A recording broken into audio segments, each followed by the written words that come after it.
Hello, everyone, and welcome back to Mr. Schaefer Reads. As always, turn on your closed captions, read along with me. We are reading the second story of The Nutcracker and the Mouse King by E.T.A. Hoffman to get everyone in the Christmas spirit. Story 2, The Gifts.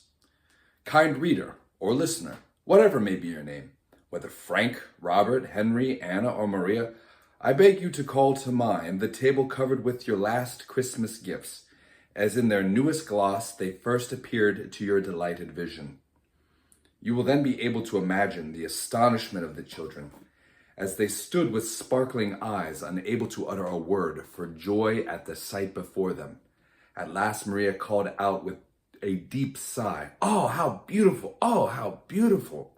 And Frederick gave 2 or 3 leaps in the air, higher than he had ever done before. The children must have been very obedient and good children during the past year, for never on any Christmas Eve before had so many beautiful things been given to them.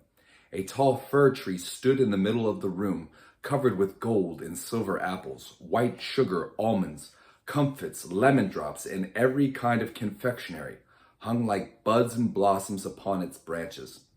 But the greatest beauty about this wonderful tree was the many little lights that sparkled amid its dark boughs, which like stars illuminated its treasures, or like friendly eyes seemed to invite the children to partake in its blossoms and fruit.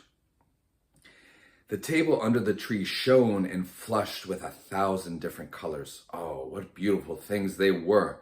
Who can describe them? Maria spied the prettiest dolls, a tea set, all kind of nice little furniture, and what eclipsed all the rest, a silk dress tastefully ornamented with gay ribbons, which hung upon a frame before her eyes, so that she could view it on every side. This she did too, and exclaimed over and over again, "Oh, the sweet, oh, the dear, dear frock! And may I put it on? Yes, yes, may I really, though, wear it?" In the meanwhile, Fred had been galloping round and round the room, trying his new bay horse, which, true enough, he had found, fastened by its bridle to the table. Dismounting it again, he said it was a wild creature, but that this was nothing. He would soon that he would soon break him in. He then reviewed his new regiment of hussars, who were very elegantly arrayed in red and gold, and carried silver weapons, and rode upon such bright shining horses that you would almost believe these were of pure silver also. The children had now become somewhat more composed, and turned to their picture books, which lay open on the table, where all kinds of beautiful flowers and gaily dressed people and boys and girls at play were painted as natural as if they were alive. Yes, the children had just turned to these singular books when, cling, cling, cling, the bell was heard again. They knew that Godfather Dulcimer was now about to display his Christmas gift, and ran toward the table that stood against the wall, covered by a curtain reaching from the ceiling to the floor. The curtain behind which he had remained so long concealed was quickly drawn aside, and what saw the children then? Upon a green meadow spangled with flowers stood a noble castle with clear glass windows and golden turrets. A musical clock began to play when the doors and windows flew open, and little men and women with feathers in their hats and long flowing trains were seen sauntering about in the rooms.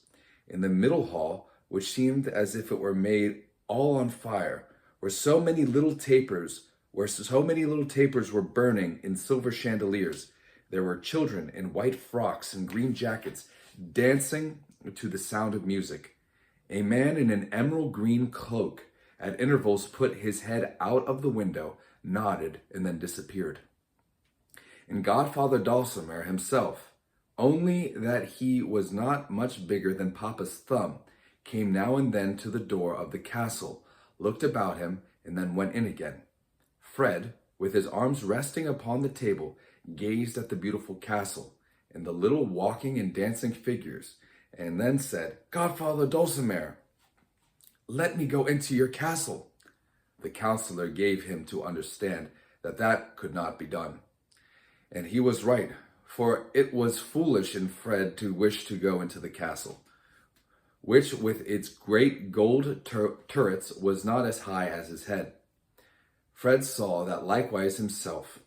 After a while, as the men and women kept walking back and forth, and the children danced, and the Emerald Man looked out at his window, and Godfather Dulcimer came to the door, and all without the least change, Fred called out impatiently, "Godfather Dulcimer, come out this time to the other door." "That can never be, dear Fred," said the counselor. "Well then," continued Frederick, "let the green man who peeps out at the window walk about with the rest." "And that can never be," rejoined the counselor. "Then the children must come down," cried Fred. "I want to see them nearer." "All that can never be, I say," replied the counselor, a little without humor. "As the mechanism is made, so it must remain." "So," cried Fred in a drawling tone, "all that can never be? Listen, Godfather Dulcimer. If your little dressed-up figures in the castle there can do nothing else but always the same thing, they are not good for much, and I care very little about them. No, give me my hussars, who can maneuver backward and forward as I order them, and are not shut up in the house." With this, he darted toward a large table, drew up his regiment upon their silver horses, and let them trot and gallop, cut and slash to his heart's content. Maria also had softly stolen away, for she too was soon tired of the sauntering and the dancing puppets in the castle. But as she was very amiable and good, she did not wish it to be observed so plainly in her as it was in her brother Fred. Councillor Drosselmayer turned to the parents and said, somewhat angrily, "An ingenious work like this was not made for stupid children. I will put up my castle again and carry it home."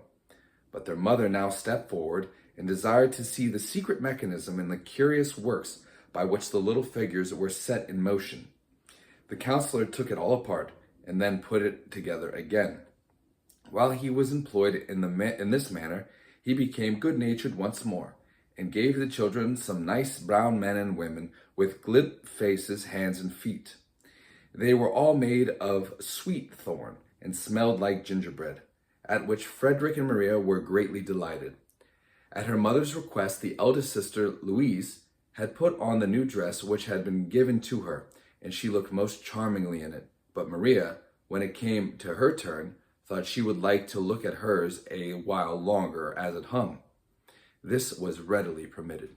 End of story 2.